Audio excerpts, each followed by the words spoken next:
সোণোৱাল কছাৰীসকলৰ শৰকদেউ পূজা। সোণোৱাল কছাৰীসকলৰ আদিমতম এটি পূজা শৰকদেউ পূজা।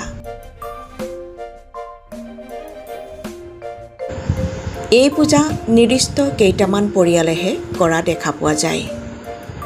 সোণোৱাল কছাৰীসকলৰ মূল উপাস্য দেৱতা খ্ৰিং খ্ৰিং বাইথ।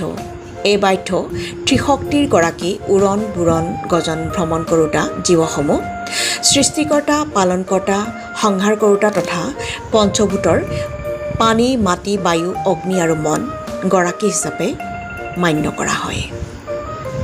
সোণোৱাল কছাৰীসকলৰ বিশ্বাস সৃষ্টিকৰ্তাই সৃষ্টি কৰে, বিধিয়ে ভাগ্যলিপি লিখে।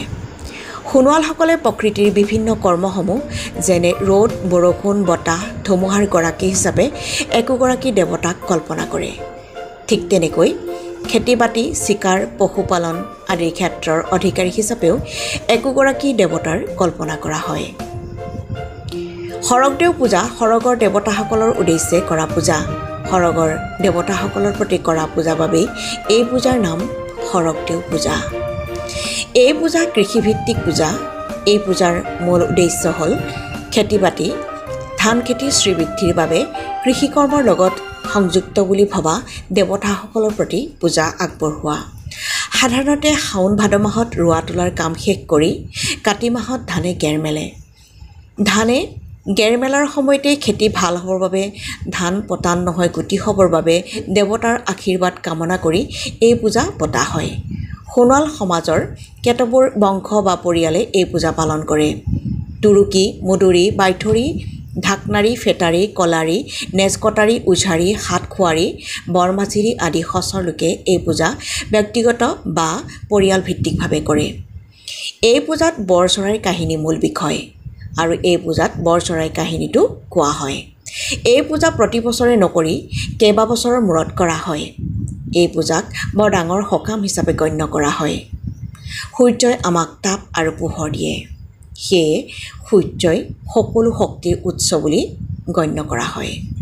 সূৰ্যক কৃষিকৰ্মৰো মূল শক্তি বুলি পূজা কৰা হয়। এই পূজাৰ দেৱ দেৱীসকল হ'ল সূৰ্য, বেটুকোঁৱৰ, গোহালি বৰঘৰ ভঁৰাল, বায়ু বৰুণ বসুমতী, গাদগিৰি গণেশ মৰাগ, দালি ভৰালি, কুবেৰ বুঢ়া বুঢ়ী, দাৰিয়া বুঢ়া বুঢ়ী, সাগৰ বুঢ়া বুঢ়ী, চেংতামুলি মন্তামুলি, বিধি আৰু বিধাতা, হৰিচৰণ, নভনী, লখিমী, সাত ভাই ককাই, বৰা, বান্দৰ, চৰাই চিৰিকটি, শুহনি, কুটনি, পাতানি, ৰোৱা কোবোৱা, দোৱা কোবোৱা, কোঠাৰী, শুকানী। এই পূজাৰ দ্ৰব্যসমূহ হ'ল এজনী নিঘুনি বগা বা কলি জুখলি মাইকী কুকুৰা, এটা বগা ৰঙৰ মতা কুকুৰা, ৭৬ সৰক ফুলৰ গছৰ পোখা, কেঁচা পিঠা, মদমেৰা, জোল মদ, থলা ভাত বা নাঙল ভাত, উহোৱা জাতিকল, বেতগাজ, মেচাকী, মেজেঙা, আহোম পাত, ঢেকীয়া, নিমখ তেল, তামোল পাণ, তেলৰ শলিতা, কুকুৰা কণী, শুকান পুঠি মাছ ৭৬ বা ১২০ জনী, ৭০ যোৰা কৌপাত, ৭৬ যোৰা নলচুঙা, ৭৬ ডাল নলজাঠি, চেচু পৰা কাঠৰ কোঠাৰ, সূৰ্য দেৱতাৰ বাবে নল আৰু কলৰ ডোঙেৰে বনোৱা খকাৰী বা খাং, বেটুকোঁৱৰৰ বাবে ৩টা চাংঘৰ, দালি খৰাহী, আৰৈ চাউল, মাটি চাকি, তেল, এৱা সূতা, আঙঠি, পানীৰে পূৰ্ণ ঘট, লোটা, পইচা, এৱা সূতাৰে এটা চেৰেকী, চাউল শাক পাত, খৰি পাত্ৰ, আসন বস্ত্ৰ ইত্যাদি। এই পূজা এজন অভিজ্ঞ পূজাৰী বা দেউধাৰীৰ দ্বাৰা সমাপন কৰা হয়।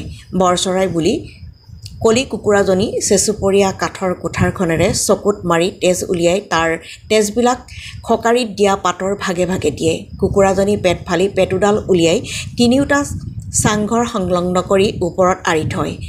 বসুমতীৰ ভাগত দিয়া কণীটো কোঠাৰখনেৰে ভাঙে। তাৰ পিছত গৃহস্থই ৰাইজক সেৱা জনায়। কুকুৰাজনীৰ মাংসই খাজি বনাই দেৱতাক উৎসৰ্গা কৰাৰ পিছত ৰাইজে দেৱতাৰ অৰ্জন মনুষ্যৰ ভোজন বুলি মাধপুৰুষৰ ৰসৰ লগত সাজি গ্ৰহণ কৰে আৰু লখিমীৰ নাম লৈ লখিমী আসন পতা ঠাইৰ পৰা ঘৰলৈ চেৰেকীৰ সূতা টানি ভঁৰালত ৭ পাক ঘূৰি ভঁৰালৰ ভিতৰত লখিমী সুমোৱা হয়। শেষত সকলোৱে প্ৰসাদ গ্ৰহণ কৰি এই পূজা সামৰে।